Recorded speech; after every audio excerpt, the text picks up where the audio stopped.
The observation deck hummed with the quiet thrum of the station's life support systems. Marcus stood alone, watching the twin suns of the Viridian system cast amber light across the diplomatic hub, where humanity and the Velen Empire maintained their uneasy peace.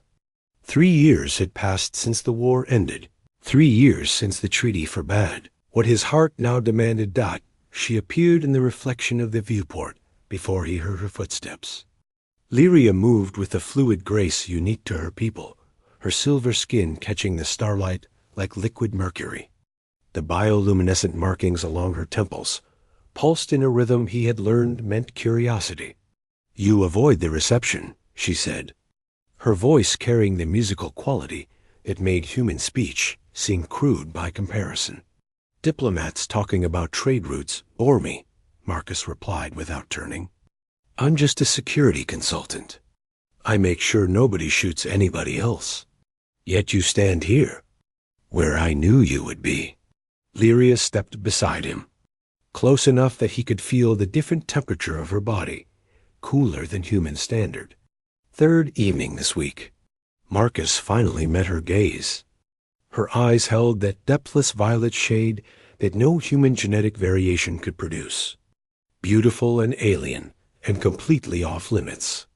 Article 7 of the Treaty of Proxima stated it clearly. No intimate relationships between species. The xenophobic factions on both sides had demanded it, and the diplomats had agreed to maintain the fragile peace. "Maybe. I like the view," he said. "The view is identical from 17 other observation points on this station." Her markings flickered with what he recognized as amusement. All of them empty. He should walk away. Every protocol demanded it. Fraternization had ended careers, caused diplomatic incidents.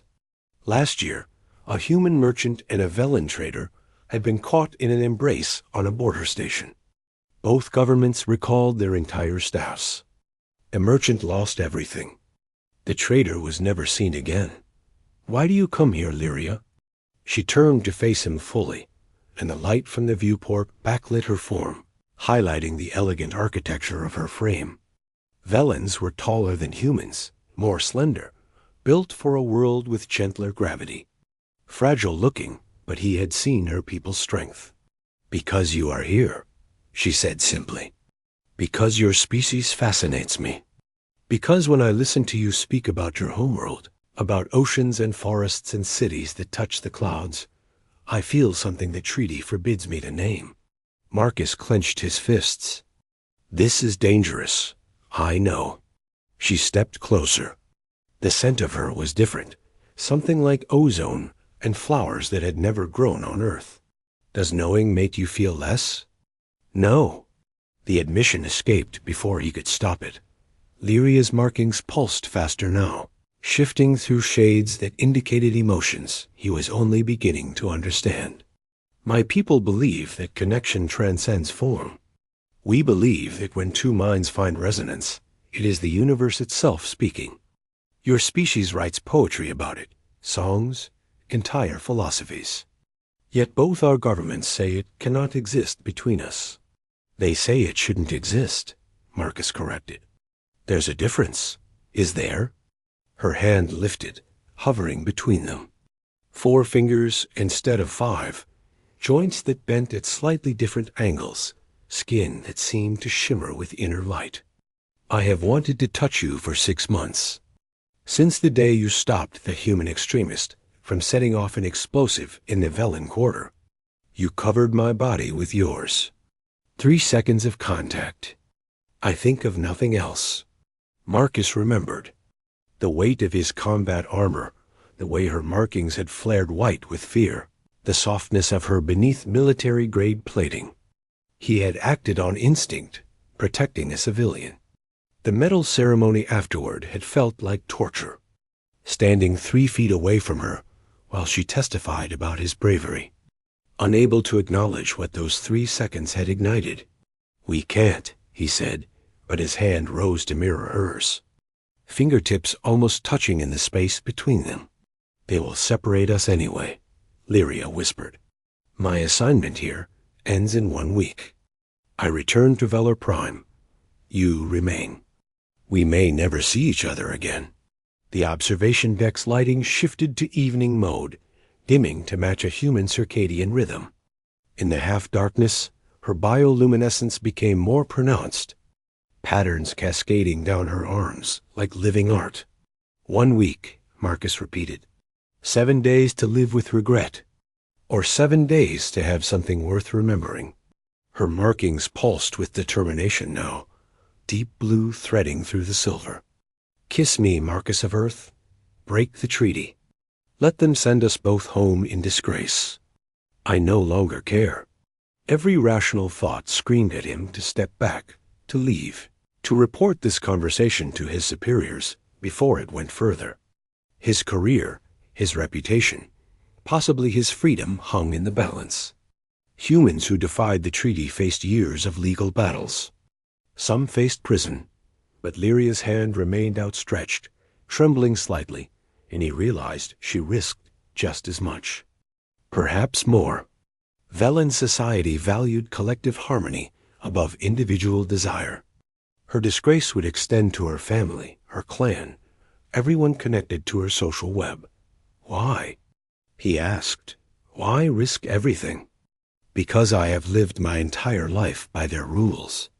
Her voice carried steel beneath the music now. I have been the perfect daughter, the perfect diplomat, the perfect representative of my people.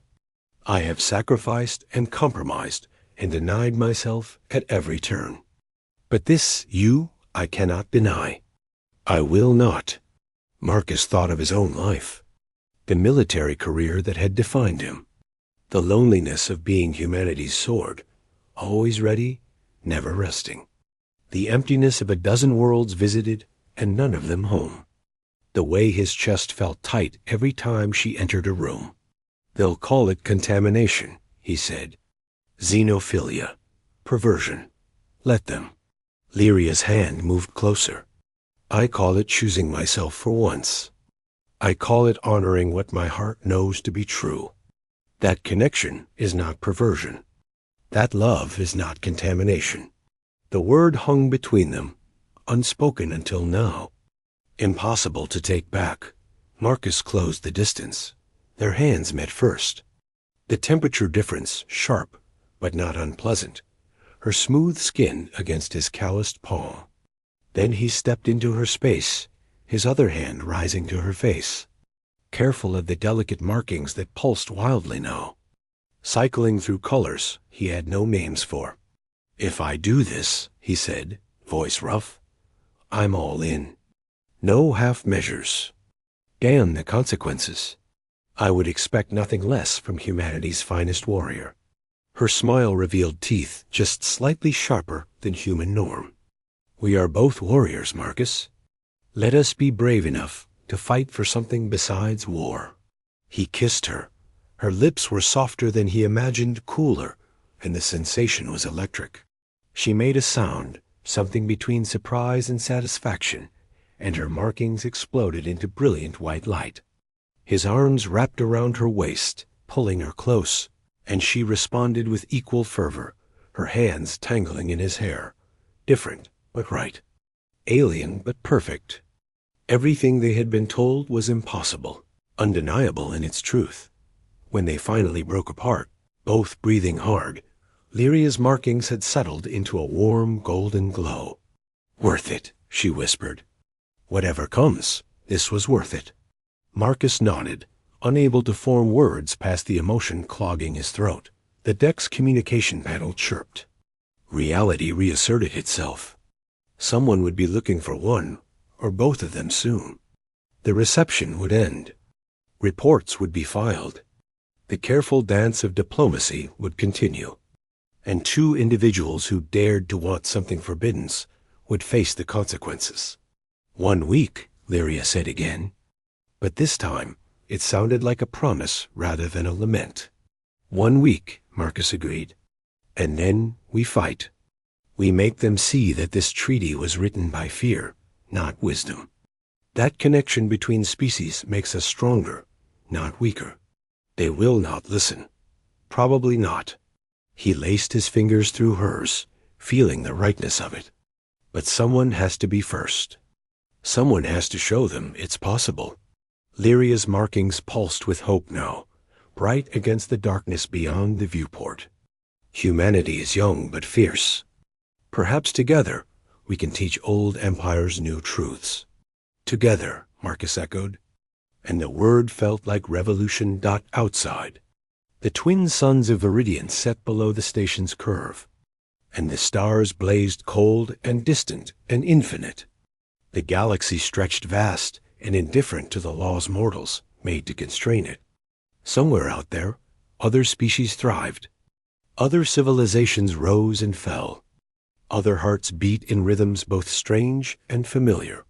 Two souls, forbidden to connect, held each other in the dimness and chose defiance. The treaty could break. Love would endure.